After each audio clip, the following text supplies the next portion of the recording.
Today the protesters are marching on the parliament. xuska munaasabadda haweenka dunida maalintaasi waxa ay ka dhalatay dhaqdhaqaaq ay sameeyeen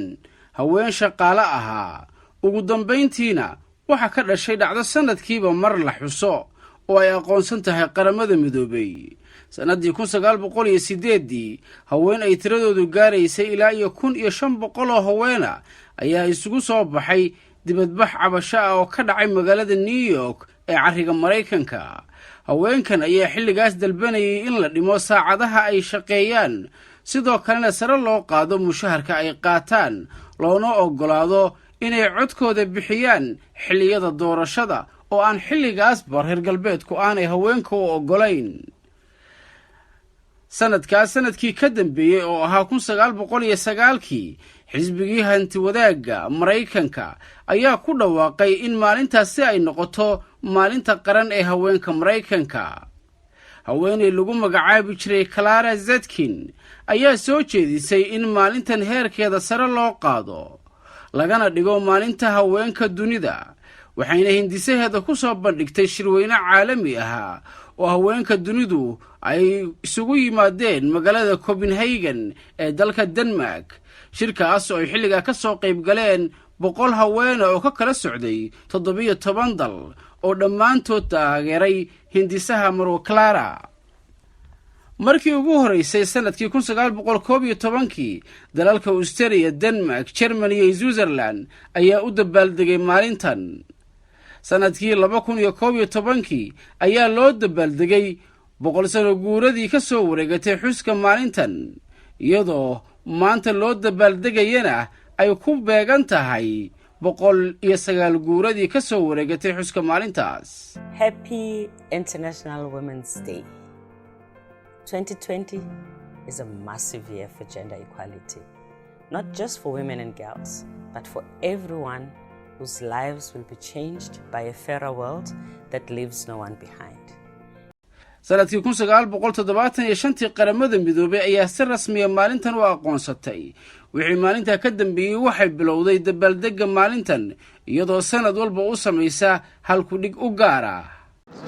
hal ku dhigga guud ee adduunka waxa weeye u qaatay in loo sinaado wax walba ama resource-ka ama waxbarasho ama wax kasta oo rag iyo dumarba ka dhaxeeya hal ku dhigga aan qaadanay reer Puntland hadda aan nahayna waxa weeyaan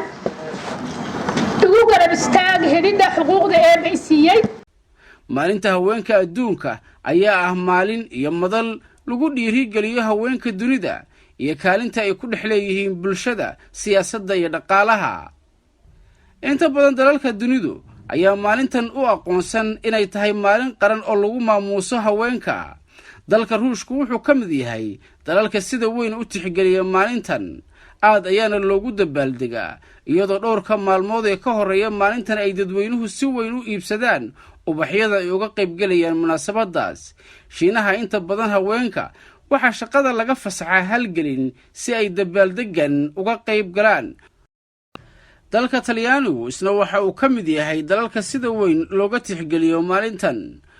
Mareykanka bisha March waxay u yaqaanaan inay tahay bil ku aastaysan sooyaalka haweenka waxaana sanad walba madaxtooyada ay soo saartaa bayaan ay ugu hambalyeynayso haweenka kuna dhiirigelinayso waxtarkooda sanadihii ugu dambeeyay dhaqdhaqaaqa haweenka dunida waxa uu gaaray meel aanu horay u gaarin October 2017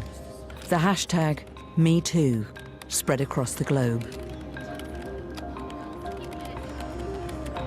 October 2017 malaayiin haween ah ayaa baraha bulshada ka sameeyay sumad ama hashtag la magac baxay #MeToo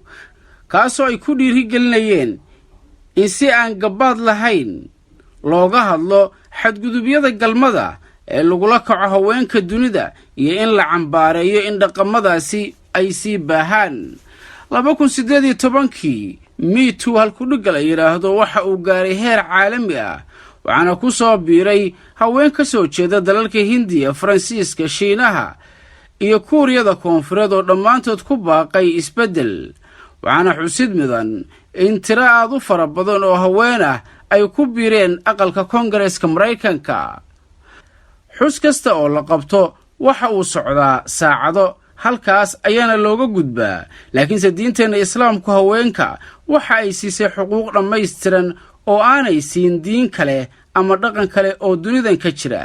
laakiinse waxa yar dadka fahansan ama ay ka dhaadhacsan tahay arrintaas waxaana inta badan la qiimeeyaa wax uu aadana qorsheeyey oo u badan wax ka yimid galbeedka cabdirasaaq jubba oo inla intaan dib u kulmayno sidaas iyo nabadgelyo